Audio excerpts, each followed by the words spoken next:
Hello students, कैसे हैं आप सब लोग। आई होप आप लोगों ने इंडियन इकोनॉमिक डेवलपमेंट का चैप्टर नंबर 1 चैप्टर नंबर 2 अच्छे से पढ़ लिया होगा, उसको अच्छे से याद भी कर लिया होगा। आज क्लास 1 शॉर्ट के अंदर इंडियन इकोनॉमिक डेवलपमेंट का चैप्टर नंबर 3 जिसका नाम है इकोनॉमिक रिफॉर्म्स या आप कह सकते हो LPG, liberalisation, privatisation and globalisation. काफी बड़ा चैप्टर है और मैं एक एक करके सारे कॉन्सेप्ट को, सारे टॉपिक को अच्छे से क्लास आपको समझा दूंगा। जो भी डाटा इसके अंदर है वो भी आपको यहीं पे लर्न करा दूंगा, तो वीडियो को एंड तक देखना, कुछ भी स्किप मत करना। अच्छे से क्लास ये चैप्टर आपको यहाँ पे with in class 30 to 40 minutes में करा दूंगा। राइट, देखो हमने सबसे पहला जो चैप्टर पढ़ा था वो क्या था, ईव ऑफ इंडिपेंडेंस, यानी कि इंडिपेंडेंस के दौरान जो इंडिया की हालत थी, अंग्रेजों ने किस तरीके से हमारी कंट्री को बर्बाद किया, हमने वो स्टडी किया। फिर जब हमारी गवर्नमेंट के पास क्लास पूरा का पूरा रूल आया तो उन्होंने 1950 टू 1990 तक क्या डेवलप किए। ग्रीन रेवोल्यूशन आया, अलग अलग सेक्टर में क्लास अलग अलग तरीके से ग्रोथ हुआ, ट्रेड पॉलिसी आई। 1990 तक सरकार सारी चीजों को अपने हाथ में रख रही थी कि मैक्सिमम इंडस्ट्रीज, आपको पता है इंडस्ट्रियल क्लास पॉलिसी रेजोल्यूशन है 1948 का, फिर 1956 का, उसके अकॉर्डिंग सरकार ने क्लास सारी इंडस्ट्री को, मेजर इंडस्ट्री को अपने हाथ में रख लिया। और उसके पीछे रीजन भी हम लोगों ने लास्ट चैप्टर में बात कर ली। इतना सब कुछ करने के बाद 1990 तक आते आते हमारी कंट्री के ऊपर इतना सारा कर्जा हो गया था, फिस्कल डेफिसिट इतना ग्रो हो गया था, इंटरेस्ट हमारा बहुत सारा हो गया था, हमारे पास फॉरेन डेट की पेमेंट करने के लिए क्लास फॉरेन करेंसी नहीं थी, हम लोगों को गोल्ड गिरवी रखना पड़ रहा था, हमारे कंट्री में बिजनेस ठप हो गया था और इन्फ्लेशन बहुत ज़्यादा बढ़ गया था, महंगाई बहुत ज़्यादा बढ़ गई थी, गरीब लोगों को बहुत सफ़र करना पड़ रहा था, इकॉनमी की हालत बिल्कुल श्रिंक होने की कगार पे आ गई थी। इस सिचुएशन के अंदर तब जो प्रधानमंत्री थे पीवी नरसिम्हा राव और उस टाइम पे फाइनेंस मिनिस्टर थे डॉक्टर मनमोहन सिंह, जो फॉर्मर प्राइम मिनिस्टर भी हैं इंडिया के, इकोनॉमिक्स हैं। इन दोनों की क्लास एक बहुत स्ट्रॉन्ग डिसीजन इन्होंने लिया। 1991 से पहले इंडिया क्लास पुरानी रेजीम को फॉलो कर रही थी, पुरानी जो पॉलिसी थी उसको फॉलो कर रही थी कि नहीं, किसी को हमारी कंट्री में आने नहीं देंगे, लाइसेंस लो, टैक्स ज्यादा है, बहुत सारे रोक टोक सरकार ने लगा रखे थे। क्यों? हमें डोमेस्टिक प्रोड्यूसर्स को प्रोटेक्ट करना था, टैरिफ पॉलिसी, क्वांटिटेटिव रेस्ट्रिक्शंस, वो सारे सरकार ने लगा रखे थे। लेकिन 1991 में क्लास इन्होंने डिसाइड किया कि क्लास उन सारे रेस्ट्रिक्शंस को, अनवांटेड रेस्ट्रिक्शंस को खत्म कर देना है और इकोनॉमी को लिबरलाइज कर दिया। एक पॉलिसी लेके आए जिसको बोलते हैं क्लास लिबरलाइजेशन, प्राइवेटाइजेशन, ग्लोबलाइजेशन, इसको बोलते हैं इकोनॉमिक रिफॉर्म्स 1991। यकीन मानो क्लास इस रिफॉर्म्स आने के अगले कुछ साल बाद इंडिया की हालत सुधरने लगी पहले से। तो आज हमें थैंकफुल रहना चाहिए class PV Narasimha Rao, doctor Manmohan Singh का, जिनकी वजह से क्लास रिफॉर्म्स आया और उसके बाद ये बहुत बड़ा डिसीजन था इकोनॉमी को क्लास सबके लिए ओपन कर देना, करेंसी का डीवैल्यूएशन करना, अपनी खुद की करेंसी की वैल्यू को डीवैल्यूएशन करना, टैक्स रेट्स को कम करना, क्वांटिटेटिव रेस्ट्रिक्शंस को हटा देना, वर्ल्ड ट्रेड ऑर्गेनाइजेशन के साथ क्लास सपोर्ट से काम करना। बहुत सारी चीज़ें हम इस चैप्टर के अंदर पढ़ेंगे कि 1991 का रिफॉर्म्स कैसा था और क्लास इस रिफॉर्म्स के अंदर इंडिया ने कैसे ग्रो किया, क्या क्या पॉलिसी गवर्नमेंट ने लगाई, वो सारी की सारी बात इस चैप्टर में करेंगे। तो बहुत इंपॉर्टेंट है अपने नॉलेज के हिसाब से भी और एग्जामिनेशन पॉइंट ऑफ व्यू से भी। तो रिफॉर्म स्टार्ट किया क्लास 24 जुलाई 1991। आप मंथ और ईयर बिल्कुल मत भूलना, डेज एक बार को भूल के चलेगा। जुलाई 1991 में क्लास हमारी कंट्री में रिफॉर्म्स आया, जहां पे prime minister PV Narasimha Rao और finance minister doctor Manmohan Singh ने क्लास वहां पे रोल प्ले किया और इनकी क्लास डिसीजन से, इनकी क्लास सहमति से, या फिर आप सोच लो इन्हीं की देन है जो क्लास इंडिया में 1991 में रिफॉर्म्स लेके आया और उसका एक पॉजिटिव इंपैक्ट पड़ा। रिफॉर्म्स के अंदर 3 टर्म थे। सबसे मेन कंपोनेंट था liberalisation, privatisation, then globalisation. In short हम इसको क्लास एलपीजी बोलते हैं। तो ये इकोनॉमिक रिफॉर्म्स के 3 कंपोनेंट है, लिबरलाइजेशन, प्राइवेटाइजेशन और ग्लोबलाइजेशन।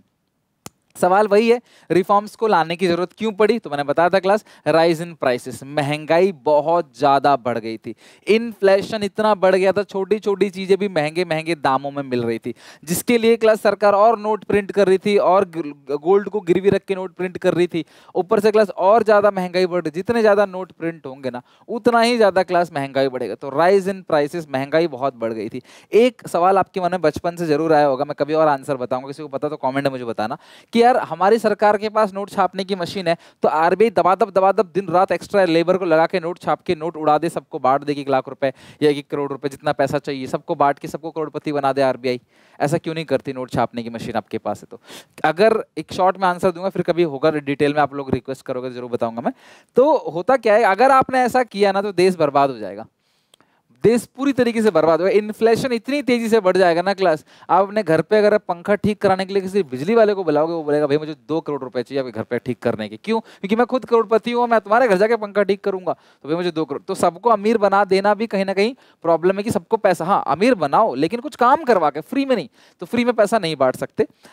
तो राइज इन प्राइस, वहां पे हमारी महंगाई बहुत ज्यादा बढ़ गई थी क्लास, गरीब लोग चीजों को अफोर्ड नहीं कर पा रहे थे क्लास। इन्फ्लेशन रेट लगभग 17-18% तक पहुंच गया था, 17-18% के महंगाई दर, अभी 6% 7% चलता है। Deficit in balance of payment, balance of payment जो है वो हमारा क्लास माइनस में चला गया था। हमारे जो एक्सपोर्ट्स थे ना वो कम थे और इंपोर्ट ज्यादा, तो हम बाहर से ज्यादा खरीद रहे थे, बेच कम रहे थे। बेचा $100 का सामान, खरीदा $500 का सामान, तो $400 कहाँ से लाएंगे बाहर पेमेंट करने के लिए? डॉलर खत्म हो गया था हमारे पास। Fall in foreign exchange reserve, हमारे पास डॉलर की कमी पड़ गई थी, फॉरेन एक्सचेंज जब खत्म हो गए थे, हमारे पास हफ्ता भर का पेमेंट करने के लिए भी हमारे पास पैसा नहीं था, फॉरेन करेंसी नहीं थी। फिर हमने गोल्ड अपने गिरवी रखे, तब जाके हमने फॉरेन करेंसी की पेमेंट करी, बहुत बुरा हाल हो गया था। फिस्कल डेफिसिट यानी कि बोरोइंग, अभी इतना समझ लो क्लास, फिस्कल डेफिसिट का मतलब होता है बोरोइंग्स, उधार लेना। फिस्कल डेफिसिट बहुत ज्यादा बढ़ गया था, बोरोइंग हमारी कंट्री में ना बहुत ज्यादा हो गया था, हमने बहुत ज्यादा उधार ले लिया था, जिसकी वजह से हमारा जो टोटल एक्सपेंडिचर हम साल में कर रहे थे ना, अराउंड 30% उसका क्लास सिर्फ इंटरेस्ट का पेमेंट हो रहा था। उधार इतना ज्यादा ले लिया कि ब्याज का बहुत बड़ा बोझ आ गया था। अगर देश ₹100 खर्च कर रहा है तो ₹36 क्लास हम सिर्फ और सिर्फ ब्याज भर रहे थे। Poor performance of public sector, जो पब्लिक सेक्टर है ना, पब्लिक कंपनी, उसकी परफॉर्मेंस भी कुछ खास नहीं थी। लगभग 1950 से लेकर 1990 40 साल सरकार ने राज किया, लेकिन उसके बाद भी जो पब्लिक कंपनीज हैं, पब्लिक सेक्टर कंपनी, सरकारी कंपनी आप कह लो, उनकी हालत क्लास खराब थी, जिसकी वजह से रिफॉर्म्स को लाना जरूरी हो गया था। रिफॉर्म्स में 3 टर्म थे, 3 कॉम्पोनेंट थे, L liberalisation, P privatisation, G globalisation. अब L क्या है? लिबरलाइजेशन का मतलब है एंड ऑफ लाइन, लिबरल कर दिया। जो पहले रोक टोक कंपनी के ऊपर लगाई जाती थी वो खत्म कर दिया, जो भी रेस्ट्रिक्शंस पहले इंपोज किए गए थे वो सारे खत्म कर दिए। लिबरलाइजेशन हुआ इंडियन इंडस्ट्री में, take place in respect to, कब किस किस चीज में लिबरलाइजेशन किया गया कि अब तुम्हें कोई लाइसेंस नहीं चाहिए। सिर्फ 5 ऐसी इंडस्ट्रीज थी, शुरू में ज्यादा था, बाद में कम होते होते 5 हो गया। 5 ऐसी इंडस्ट्री, अगर आप इन इंडस्ट्री पे खोलने जाते हो तो भैया आपको लाइसेंस चाहिए, मैं आगे बताऊंगा डीपली चल के नाम। लेकिन इसके अलावा कोई इंडस्ट्री क्लास आपको लाइसेंस नहीं चाहिए। नो रेस्ट्रिक्शन, आप अपने बिजनेस को कितना एक्सपैंड करते हो, अपने बिजनेस का स्केल कितना बढ़ाते हो, कोई रोक टोक नहीं है, कोई प्रॉब्लम नहीं है। Freedom of fixing the price of good, तुम्हारा सामान है, तुम अपने हिसाब से प्राइस फिक्स कर सकते हो। टैक्स रेट्स को कम कर दिया, अननेसेसरी कंट्रोल जो लगा रखा था ना सरकार ने, आराम से धंधा करो, कोई प्रॉब्लम नहीं, सरकार नहीं टोकेगी आपको, इवन प्रमोट करेगी।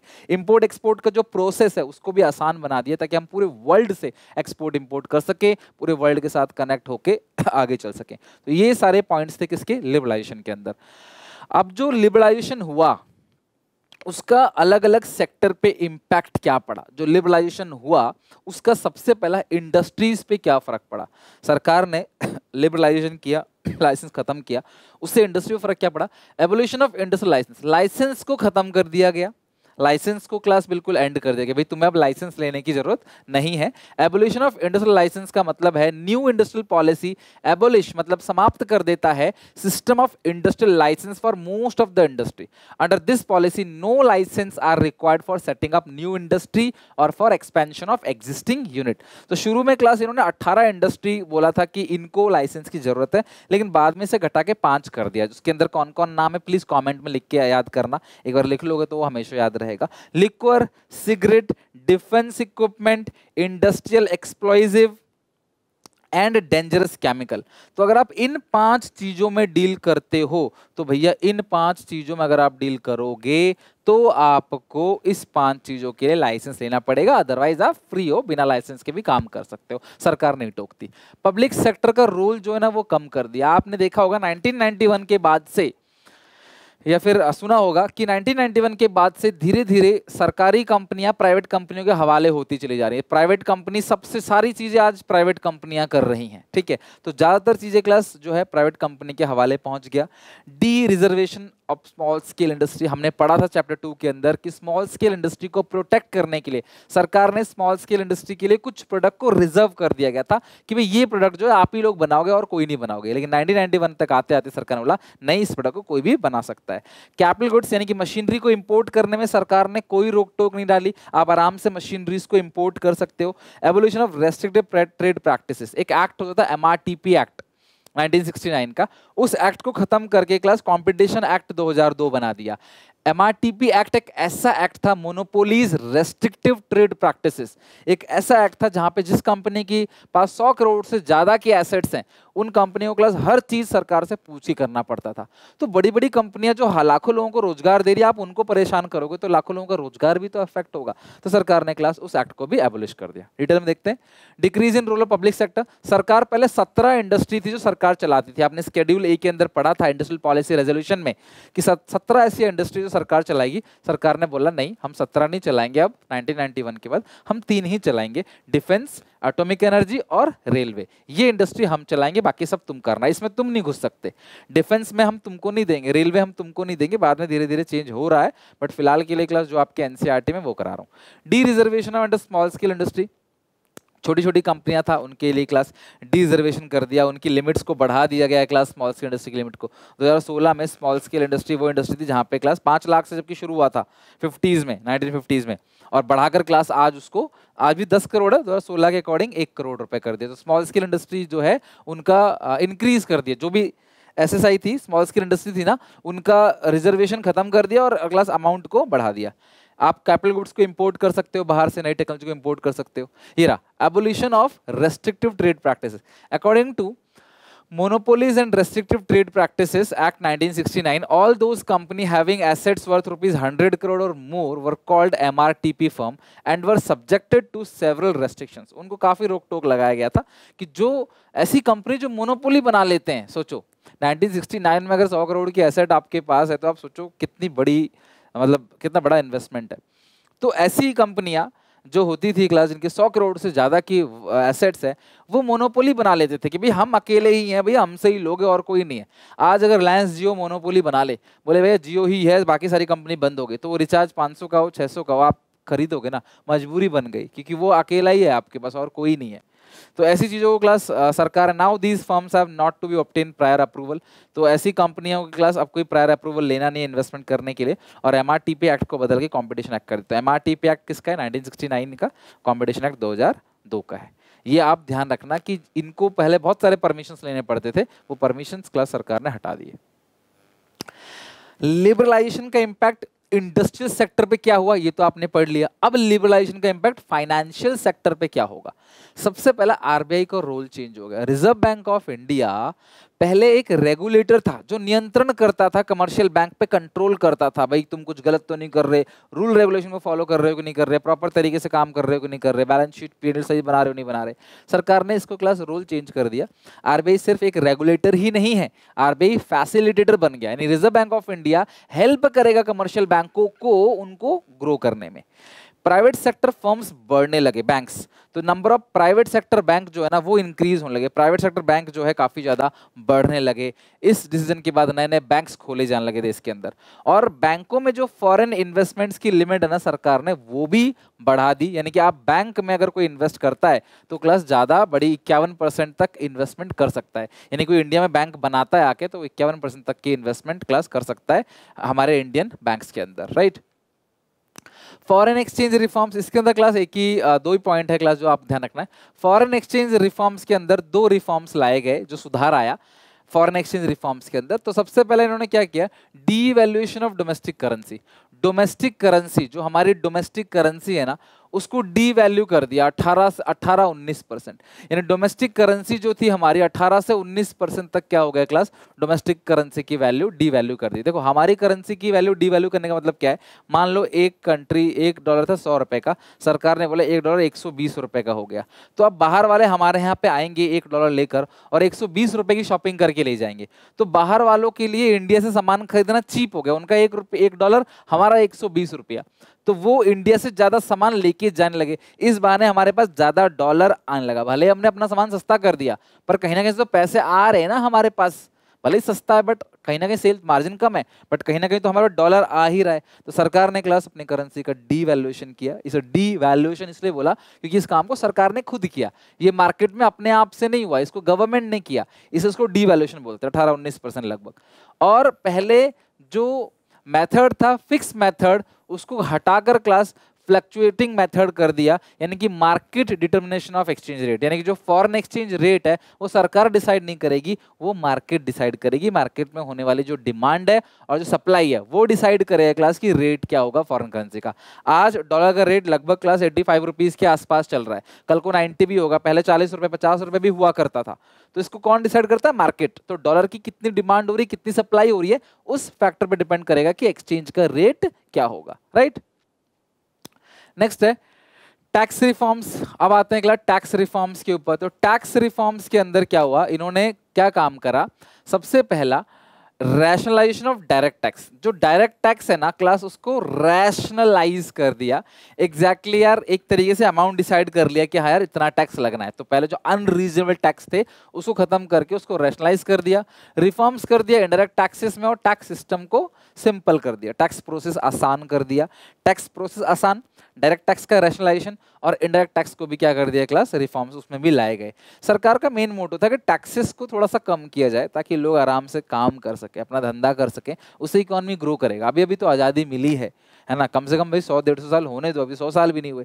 तो आज़ादी क्लास अभी मिली हुई है, और आज़ादी के 50 साल भी पूरे नहीं हुए हैं, और सरकार टैक्सेस लगाती चली जाएगी तो कैसे काम चलेगा? टैक्सेस आपको रोक देती है कुछ भी काम करने से, है कि नहीं? तो इसीलिए क्लास सरकार ने किया डायरेक्ट और इनडायरेक्ट टैक्स दोनों को क्लास प्रोसेस सिंप्लीफाई किया और दोनों को एक तरीके से रैशनलाइज किया ताकि लोग ईमानदारी से टैक्स पे करें। Impact of liberalisation on trade and investment policy. Trade और इन्वेस्टमेंट पॉलिसी पे लिबरलाइजेशन का क्या इंपैक्ट पड़ा? तो सबसे पहला ट्रेड और इन्वेस्टमेंट पॉलिसी की बात करूं, removal of quantitative restrictions on export import. Export import पे जो भी क्वांटिटेटिव रेस्ट्रिक्शंस थे वो क्वांटिटेटिव रेस्ट्रिक्शंस सरकार ने हटा दिए। ध्यान रखना क्लास, आपको पता है पहले टैरिफ और कोटा हमने पढ़ा था, है ना, इंपोर्ट सब्स्टिट्यूशन के अंदर टैरिफ और कोटा। टैरिफ टैक्सेस को बढ़ा दिया ताकि लोग बाहर से इंपोर्ट ना कर दें, कोटा क्वांटिटेटिव रेस्ट्रिक्शंस लगा दिए ताकि लोग क्लास एक क्वांटिटी लिमिट में क्वांटिटी क्लास बाहर से खरीदे। तो वो जो क्वांटिटेटिव रेस्ट्रिक्शंस थे ना वो सरकार ने हटा दिए 1991 में। वो क्वांटिटेटिव रेस्ट्रिक्शंस और टैरिफ सब सरकार ने हटा दिया। एक्सपोर्ट ड्यूटी खत्म कर दी। आज की डेट पे क्लास हमारी कंट्री में कोई भी सामान अगर आप एक्सपोर्ट करते हो तो आपको कोई टैक्स नहीं देना। लाइक अगर मैं कोई सामान 100 रुपए का बना रहा हूं और मैं चाइना बेच रहा हूं उसको, तो सरकार मुझे अप्रिशिएट करेगी, मेरे से 1 भी रुपया टैक्स नहीं लेगी। मैंने 100 रुपए का बनाया, सरकार चाइना के लोगों को भी वो 100 रुपए का ही मिलेगा, तो चाइना के लोगों को वो सस्ता मिलेगा, तो वो मेरे से ज्यादा माल खरीदेंगे, तो मेरी सेल बढ़ेगी, मैं सरकार को ज्यादा टैक्स दूंगा, मेरे कंपनी बढ़ेगा, मेरा जो वर्क पावर है, वर्क फोर्स है वो बढ़ेगा। ठीक है, तो फायदा ही फायदा है। तो इसीलिए क्लास हमारी कंट्री में जो एक्सपोर्ट है वो एग्जेम्प्ट है। आप एक्सपोर्ट करते हो ना क्लास, 1 रुपया आपसे सरकार नहीं लेगी एक्सपोर्ट का टैक्स। लेकिन बाहर से इंपोर्ट करोगे ना तो आपसे टैक्स लेगी, ताकि आप बाहर से इंपोर्ट ना करो। टैक्स लगाया जाता है डिस्करेज करने के लिए, राइट। तो अब ये अगर हाँ सरकार यहाँ पे मान लो 50 रुपए का टैक्स लगा देती तो चाइना वालों को हमारा सामान 150 का मिलता, तो वो खरीदते क्या? नहीं खरीदते, राइट, या कम खरीदते। इंपोर्ट ड्यूटी को भी कम किया गया, जो इंपोर्ट के टैक्सेस हैं उसको भी कम किया गया, और लाइसेंसिंग सिस्टम जो है इंपोर्ट के ऊपर उसको भी रिलैक्सेशन दिया गया। मतलब आप इजीली इंपोर्ट का लाइसेंस ले सकते हो अगर आप इंपोर्ट करना चाहते हो। तो लोग इंपोर्ट क्यों करते हैं? कि बाहर का माल इंडिया में लेके आओ और इंडिया के लोगों को बेचे मार्जिन रख के। तो अगर आप ऐसा कर रहे हो तो करो, टैक्स भी कम कर दिया और रूल भी जो है वो ईजी कर दिया, right. Now moving to class privatisation. अब ये टर्म क्लास एक डिबेट का मुद्दा है। सरकारी कंपनियों के शेयर्स प्राइवेट कंपनी को बेचते चले जाना, यानी प्राइवेट के कंट्रोल में सारी चीजें होती चली जाना, उस चीज को बोलते हैं प्राइवेटाइजेशन। यानी सरकारी कंपनी धीरे धीरे खत्म हो रही है और प्राइवेट कंपनीज जो है वो धीरे धीरे बढ़ती चली जा रही हैं। अब इसमें 2 सिंपल क्लास डिबेट का मुद्दा है। पहला, अच्छा है या बुरा है उसके ऊपर। अच्छा है क्योंकि सरकार इस काम के लिए नहीं बैठी कंपनी चलाने के लिए। समझ रहे हो, सरकार कंपनी चलाने के लिए बैठी थी तब जब आजादी मिली थी, उस टाइम पे सरकार सब अपने हाथ में रख रही थी क्योंकि क्लास प्राइवेट लूट जाते। बट अब देश डेवलप हो रहा है, डेवलपिंग स्टेज के अंदर है, तो एक डिबेट का मुद्दा ये भी है कि भाई प्राइवेट कंपनी में जाते हो सर्विस अच्छी मिलती है, वहां पे क्लास आप जाओ ना, सरकारी हॉस्पिटल में देखो, प्राइवेट हॉस्पिटल में देखो, डिफरेंस क्या है। सरकारी दफ्तरों में जाओ, काम नहीं होता, छोटी छोटी चीजों के लिए घूस मांगा जाता है, हर स्टेप पे डिले होता है, लोगों की वैल्यू इंडिया में कोई भी समय की कोई वैल्यू नहीं है, राइट। तो ये सब चीजें प्राइवेट के हवाले जाएगा। चीज एक्सीडेंट है, ट्रेन एक्सीडेंट है, तो भाई प्राइवेट के हवाले जाएगा तो सर्विस अच्छी मिलेगी ट्रेन के अंदर, ऐसा खराब नहीं मिलेगा चीजें, जो खाना खराब मिलता है या फिर जो भी प्रॉपर सर्विस नहीं मिलती है, डिलेज इन ट्रेन और एक्सीडेंट, वो सब चीज कम हो जाएगी और सरकार को पैसा ही मिलेगा, मुनाफा मिलेगा। लेकिन वही घाटा भाई गरीब इंसान उसे कैसे अफोर्ड करेगा? अगर अच्छी सर्विस मिलेगी हर चीज महंगी हो जाएगी। रेलवे अगर महंगी हो गई, जैसे पेट्रोल डीजल महंगा होता है ना, देश का हर एक सामान महंगा हो जाता है, रेलवे अगर महंगा हो गया तो आप घर पे जो प्याज टमाटर आलू और धान आ रहा है, या जो गेहूं आ रहा है, या जो चावल आ रहा है, वो सब चीज महंगा हो जाएगा, A to Z। ट्रांसपोर्टेशन का माध्यम ही रेलवे। तो अब क्या देश इस चीज पे ऐसा है कि भाई गरीब लोगों को इतना इम्पैक्ट डाल सके? तो ये एक डिबेट का मुद्दा है। सरकार रेलवे को प्राइवेट कर रही है, टिकट्स बढ़ जाएंगे, लोग कैसे मूव करेंगे, है कि नहीं? तो प्राइवेटाइजेशन बेसिकली मतलब है कि सरकारी कंपनियों के दबदबे को खत्म करके प्राइवेट कंपनियों का दबदबा बढ़ाना। तो प्राइवेटाइजेशन दो तरीके से किया जा सकता है क्लास। सबसे पहला transfer of ownership, property and management, सब चीज, ओनरशिप भी, प्रॉपर्टी भी, मैनेजमेंट भी, सब ट्रांसफर कर दो क्लास सरकारी कंपनी से लेकर प्राइवेट सेक्टर। या सरकार कर सकती है क्लास डिसइन्वेस्टमेंट, PSU डिसइन्वेस्टमेंट बोलते हैं। सरकार के पास मान लो स्टील अथॉरिटी ऑफ इंडिया है ना, सेल के 76% शेयर है, और सरकार क्या करे, उसका 6% शेयर किसी को बेच दे, वो भी 1000 करोड़ का बैठेगा, ठीक है। तो this is called PSU disinvestment. एक पब्लिक सेक्टर अंडरटेकिंग, एक पब्लिक कंपनी के शेयर्स को प्राइवेट कंपनी को बेच देना, दिस इज कॉल्ड डिसइन्वेस्टमेंट। और पूरी कंपनी उठा के क्लास दे देना, उसको आप प्राइवेटाइजेशन कह सकते हो। बट वो दोनों तरीके से हो सकता है प्राइवेटाइजेशन। ऐसा भी कर सकते हो, ओनरशिप प्रॉपर्टी सब कुछ दे दिया, या आपने 1% शेयर बेच दिया। मान लो मैंने रिलायंस के 100 शेयर खरीद रखे हैं, उसमें 5 शेयर मैं आपको दे दूं, दिस इज कॉल्ड डिसइन्वेस्टमेंट। जब सरकार करती है पब्लिक कंपनियों का शेयर्स प्राइवेट कंपनियों को बेचती है, this is called PSU disinvestment. अच्छा, अब ये एक टॉपिक है class CPSE, central public sector enterprise in India. आपको पता होना चाहिए, कंपनी जिनमें सेंट्रल गवर्नमेंट का शेयर 51% या उससे ज्यादा होता है, उसको बोलते हैं central public sector enterprises in India, या सेंट्रल पब्लिक सेक्टर एंटरप्राइज।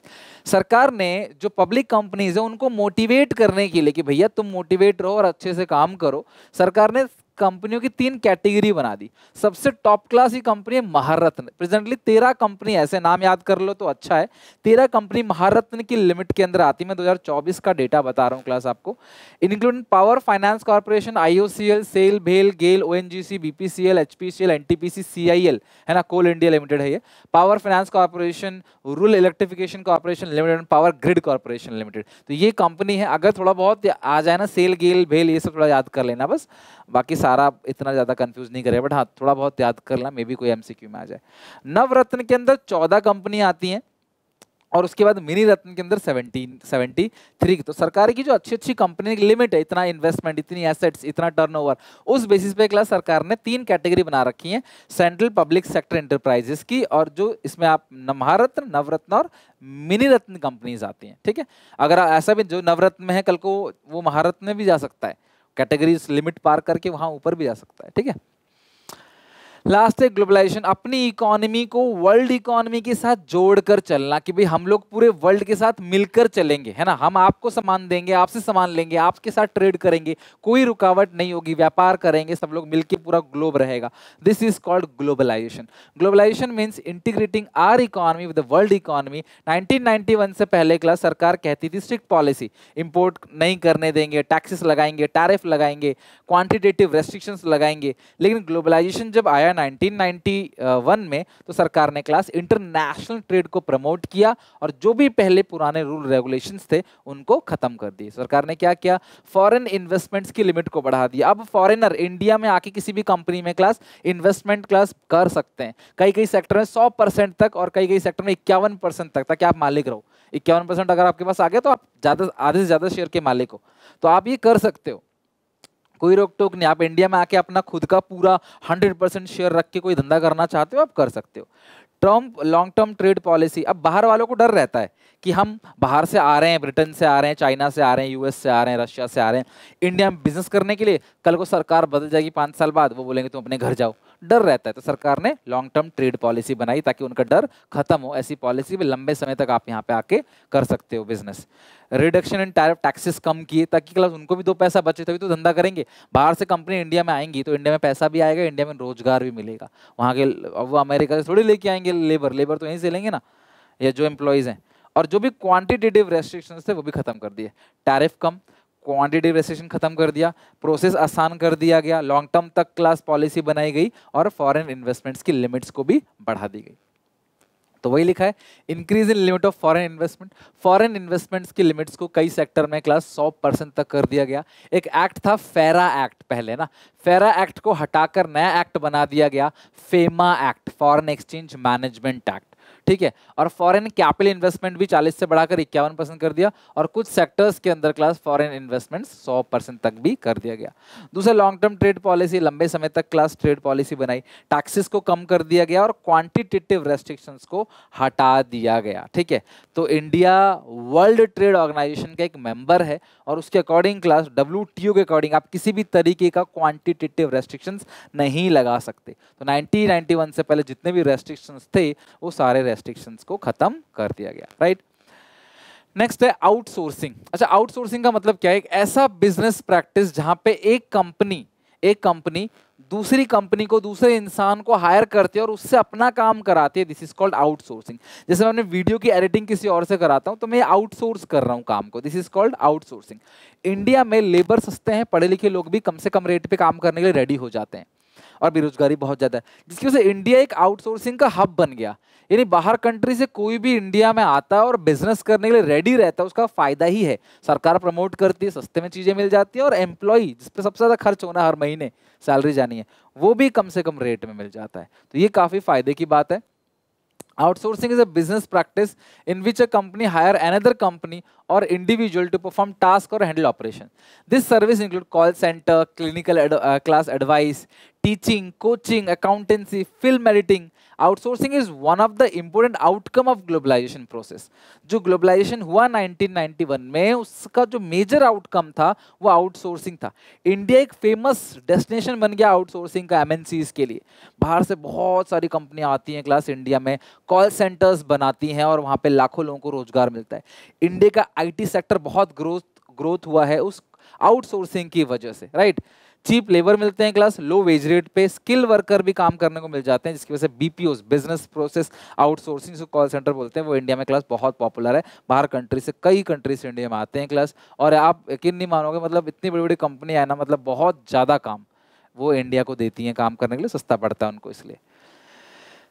एक ऑर्गेनाइजेशन है इंटर गवर्नमेंटल ऑर्गेनाइजेशन, ठीक है, जहाँ पे हर कंट्री इस ऑर्गेनाइजेशन का एक मेंबर है। इंडिया भी इस ऑर्गेनाइजेशन का एक मेंबर है। इस ऑर्गेनाइजेशन नाम है WTO, वर्ल्ड ट्रेड ऑर्गेनाइजेशन।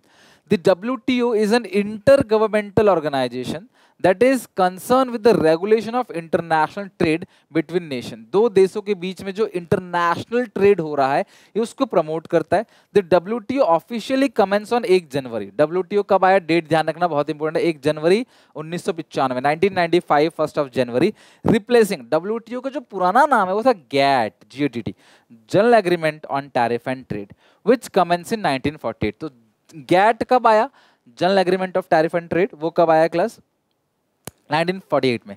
बाद में बदल के नाम क्या कर दिया इसका, WTO। ये लार्जेस्ट इंटरनेशनल इकोनॉमिक ऑर्गेनाइजेशन है पूरे वर्ल्ड का। हेडक्वार्टर कहाँ पे है, जिनेवा, स्विट्जरलैंड में। और प्रेजेंटली WTO में कितने मेंबर है, 164 मेंबर है। इंडिया भी WTO का मेंबर है। अब अगर आप WTO के मेंबर बन गए तो WTO के जो रूल्स है ना वो आपको मानने पड़ेंगे, वो आपको फॉलो करने पड़ेंगे। The WTO agreement cover trade in goods as well as services and facilitate international trade।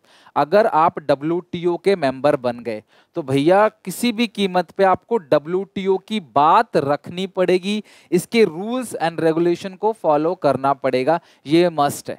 जो वर्ल्ड ट्रेड ऑर्गेनाइजेशन है ना उसके रूल रेगुलेशन को आपने फॉलो करना पड़ेगा। जो भी नियम कानून क्लासेस ने बनाए हैं वो पूरे 164 कंट्रीज को क्लास उसे मानना पड़ेगा, उसको फॉलो करना पड़ेगा। अगर आप नहीं करते तो क्लास फिर दिक्कत हो जाएगी, WTO निकाल देगा आपको और बैन भी कर सकता है।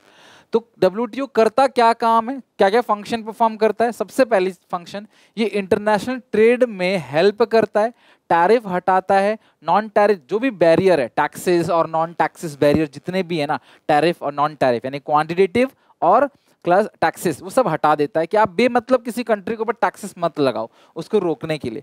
To implement rules and provision related to trade policy, trade policy की रिगार्डिंग जो भी रूल्स रेगुलेशन है वो क्लास आपको क्या करना पड़ेगा, क्लास इंप्लीमेंट करना पड़ेगा, है ना, जो भी रूल्स रेगुलेशन है। To ensure optimum utilisation of world resources, जो वर्ल्ड का रिसोर्सेज है ना, उसके रिसोर्सेज को क्लास ऑप्टिमम यूटिलाइजेशन करना, उसके रिसोर्सेज को वेस्ट नहीं करना है।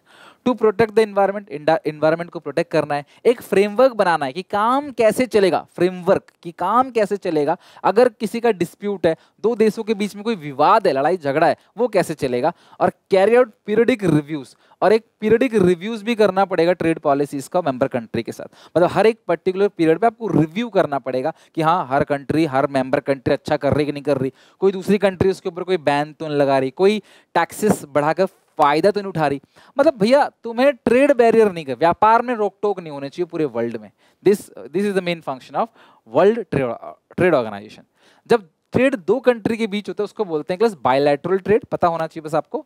और ट्रेड अगर मल्टीपल कंट्रीज में हो रहा है, कई कंट्री के बीच में एक अग्रीमेंट बन रहा है, उनका एक ग्रुप बन रहा है, तो that is called multilateral trade. तो बायलैटरल दो country, multilateral class many country के बीच में ट्रेड हो रहा है। अब जो LPG पॉलिसी आई सरकार की, लिबरलाइजेशन, प्राइवेटाइजेशन, ग्लोबलाइजेशन, उसके कुछ फायदे भी थे, कुछ नुकसान भी थे। फायदा ये था जो प्रॉब्लम थी ना क्लास पहले रिफॉर्म्स लाने के लिए, वो सारी प्रॉब्लम खत्म हो गई। LPG आने से इकोनॉमिक ग्रो हुआ, इंडस्ट्रियल प्रोडक्शन बढ़ने लगा, फॉरेन से इन्वेस्टमेंट हमारे पास आने लगा, डॉलर आने लगे, जिसकी वजह से फॉरेन एक्सचेंज रिजर्व में बढ़ोतरी हुई। हमारा एक्सपोर्ट पहले कम था, नेगेटिव VOP, हमारा एक्सपोर्ट बढ़ा। मैं नहीं कह रहा इंपोर्ट से ज्यादा हो गया, हाँ, लेकिन एक्सपोर्ट पहले से बढ़ा। इन्फ्लेशन पे थोड़ा सा कंट्रोल हुआ, महंगाई जो थी पहले उस पर कंट्रोल हुआ। फिस्कल डेफिसिट यानी कि जो लोन्स थे हमारे ऊपर, उसकी क्वांटिटी भी कहीं ना कहीं कम हुई, और लोगों को रोजगार मिला। प्राइवेट कंपनीज जितनी ज्यादा आने लगी ना, उससे क्लास हमारे देश के लोगों को काफी ज्यादा रोजगार भी मिलने लगा, एम्प्लॉयमेंट आने लगी। लेकिन घाटा यही है उसका, एग्रीकल्चर नेग्लेक्ट हो गया। रूरल, इस पूरे चैप्टर में अभी तक हमने एग्रीकल्चर की कोई बात नहीं करी, एग्रीकल्चर नेग्लेक्ट हो गया। रूरल एरिया का growth process neglect, rural area के बारे में बात ही नहीं की, बस अर्बन एरिया। आज भी देखना आप, रूरल एरिया में ना सड़कें प्रॉपर है, ना बिजली की व्यवस्था है, ना स्कूल, ना हॉस्पिटल, ना बैंक्स, ना क्लब, कुछ भी नहीं है। अर्बन एरिया में सब कुछ मिलेगा आपको। तो ग्रोथ अर्बन एरिया का हुआ, रूरल एरिया का नहीं हुआ, ये घाटा है। टैक्स पॉलिसी सरकार ने अच्छी बनाई, टैक्स कम किए, एग्जाम्प्ट कर दिया एक्सपोर्ट को, फिर भी लोगों ने टैक्स नहीं दिया। कंज्यूमरिज्म काफी ज्यादा स्प्रेड होने लगा। सामान खरीदो, बस 100 सामान बनाया, 1000 सामान बनाया, बेचा, बस किसी तरह से सामान खरीद लो आप। और जो ग्रोथ था वो क्या था क्लास, अनबैलेंस। ग्रोथ अनबैलेंस था। अनबैलेंस इसलिए था, इस LPG पॉलिसी ने सेकेंडरी और टर्शरी सेक्टर पे तो फोकस किया, लेकिन प्राइमरी सेक्टर फोकस नहीं किया। तो जो ओवरऑल ग्रोथ था वो क्या था क्लास, अनबैलेंस। टॉपिक है डीमोनेटाइजेशन। अभी जो डीमोनेटाइजेशन टॉपिक और GST टॉपिक आपके सिलेबस में है, बहुत डीपली नहीं जाना, लेकिन ओवरऑल कॉन्सेप्ट आपको पढ़ना पड़ेगा। 8 नवंबर 2016, ये डेट ध्यान रखना, जहां पे क्लास हमारी कंट्री के प्राइम मिनिस्टर ने, मिस्टर नरेंद्र मोदी ने डिसाइड किया क्लास, यानी पब्लिकली अनाउंस किया कि पुराने 500 और 1000 के नोट जो है क्लास अब लीगल टेंडर नहीं रहेंगे, यानी कि पब्लिक सर्कुलेशन में नहीं रहेंगे। तो जिनके पास 500 और 1000 के नोट हैं वो जाके बैंक में जमा करके बैंक से नए 2000 और फिर बाद में 500 के नोट ले सकते हैं। शुरू में एक लिमिट रखी गई कि आप इतने ही पैसे एक्सचेंज करा सकते हैं, और बाद में क्लास इन लिमिट्स को बढ़ा दी गई। स्टार्टिंग में बहुत प्रॉब्लम हुई, कई लोगों की जान गई, कई लोगों की नौकरी गई, इकोनॉमी पे हैवी इंपैक्ट पड़ा। और ओवरऑल क्लास जो सरकार का मेन मोटो था कि जिन लोगों ने ब्लैक मनी छुपा रखी है वो बाहर आएंगे, लेकिन क्लास उन लोगों ने कुछ ना कुछ जुगाड़ करके, बैंक से सेटिंग करके, पब्लिकों को लाइन में लगाकर क्लास खुद बच के निकल गए। सो डीमोनेटाइजेशन में आपको डेट ध्यान रखना है क्लास, और नोट 500 के और 1000 के क्लास डिनोमिनेशन के नोट जो है बंद कर दिए गए, उसके बदले नए 500 के और 2000 के नोट एक्सचेंज में लाए गए। डिमोनेटाइजेशन क्लास एक फेलियर की तरह माना जाता है, कई लोगों की डेथ हो गई, और बड़े लोग, जो बड़े क्लास व्यापारी थे या जिन लोगों ने एक्चुअली में पैसा छुपा रखा था, वो लोग लाइन में नहीं लगे थे, लाइन में गरीब लोग लगे थे। और कुछ अमीरों को पकड़ने के लिए क्लास लाखों गरीबों को जो है बहुत मुशक्कत करनी पड़ी। बहुत दिक्कत आई। और ऐसा क्लास मैं नहीं कह रहा, ऐसा डेटा कह रहा है। 15 लाख नौकरी चली गई, 500 और 1000 के नोट 86% थे, यानी देश के अंदर अगर 100 नोट घूम रहे हैं तो उसमें 500 और 1000 के नोट मिलाकर 86 थे, बाकी 150 के नोट जो है बहुत कम थे। और जितना पैसा सर्कुलेशन में था उसका 99.3%, 500 और 1000 के जो भी नोट थे मार्केट में, 99.3% पैसा जो है वो क्लास वापस जो है सिस्टम के अंदर आ गया। डीमोनेटाइजेशन का एम सबसे ज्यादा इंपॉर्टेंट है।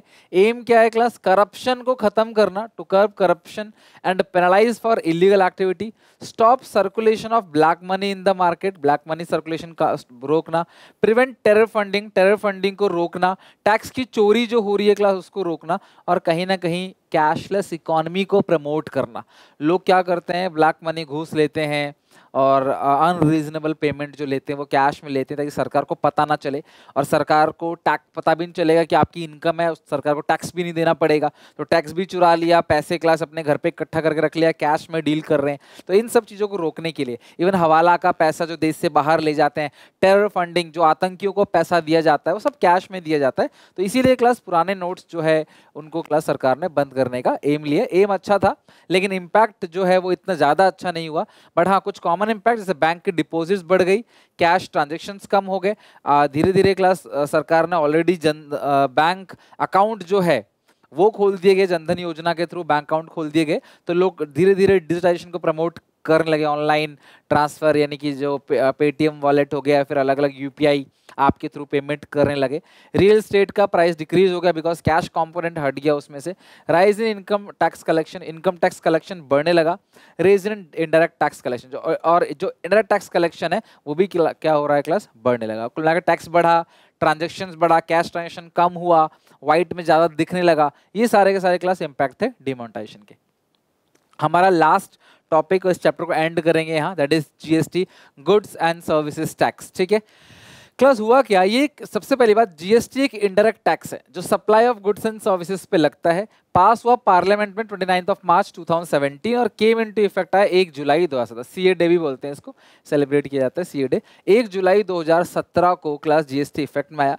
जीएसटी आने से पहले स्टेट, सेंट्रल और लोकल एरिया के अलग अलग टैक्सेस थे, अलग अलग नाम से, लेकिन जीएसटी में उन सारे टैक्सेस को सब सम कर दिया, सबको मर्ज कर दिया, और मेन मोटो था वन नेशन वन टैक्स। तो different type of indirect tax नहीं देना आपको सारे इंडायरेक्ट टैक्स को मर्ज कर दिया।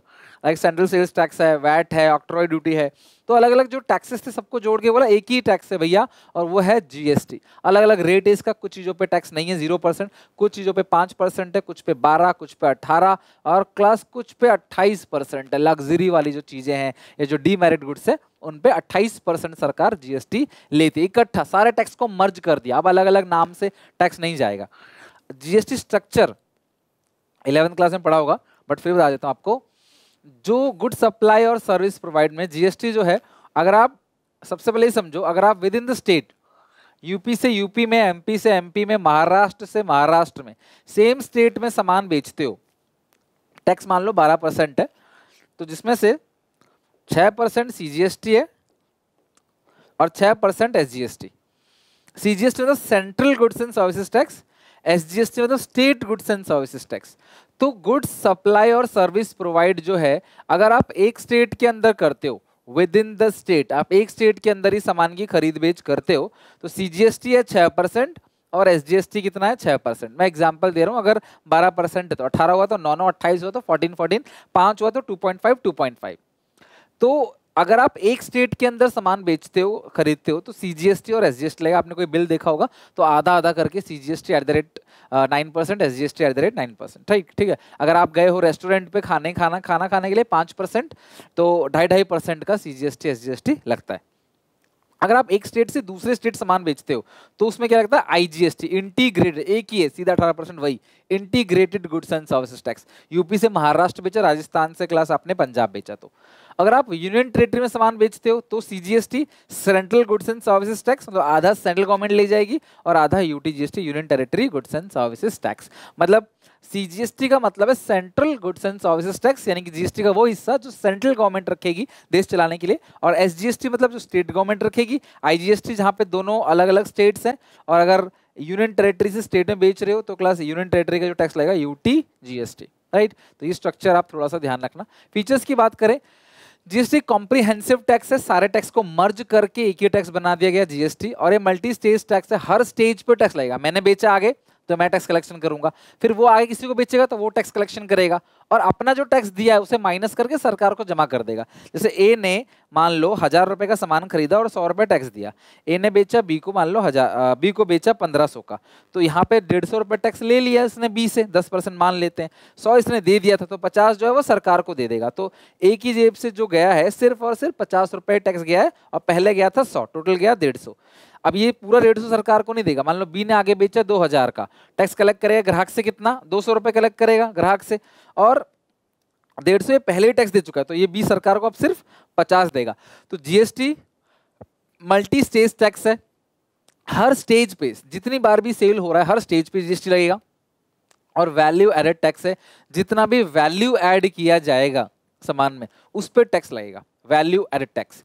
मान लो 500 का सामान है, आपने वैल्यू 300 ऐड किया तो इस 300 पे ही टैक्स लगेगा, क्योंकि इस 500 पे टैक्स ऑलरेडी जा चुका है। अपने एग्जांपल में 1500 की चीज को 2000 में बेचा, तो वैल्यू ऐड कितना ऐड किया, 500, 500 का 10% देखो क्लास कितना गया, ओनली 50 गया, बिकॉज 150 तो पहले ही जा चुका है, इसलिए से बोलते हैं वैल्यू एडेड टैक्स। ये नहीं कि एक ही सामान पे 4 बार टैक्स लग जाएगा।